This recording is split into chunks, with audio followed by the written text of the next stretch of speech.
എടാ പന്ന പുത്തമ്പുരയ്ക്കൽ ഓച്ചന്തുരത്തെ രഘുവിന്റെ മൈഡിയർ ഇളയ മകനെ, ഞാൻ പറഞ്ഞെന്ന് വിശ്വസീരി, ഞാൻ കണ്ടതാണ്ടാ.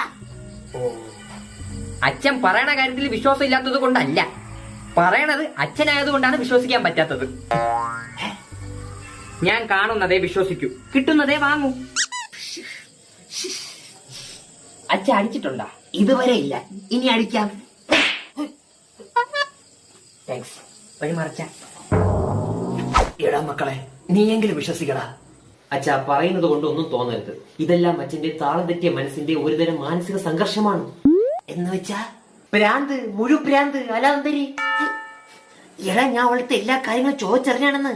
രാത്രി അവള് ട്യൂഷന് പോയതാണെന്ന്. ട്യൂഷൻ പാതിരാത്രി 12 മണിക്ക് വിശ്വസിച്ച്. നമ്മളെ രാമകൃഷ്ണ പിള്ളയുടെ ലോങ് ഡിസ്റ്റൻസിലുണ്ടായ കൊച്ചാണത്. അത് മറണ്ട. വിശ്വസിച്ച്.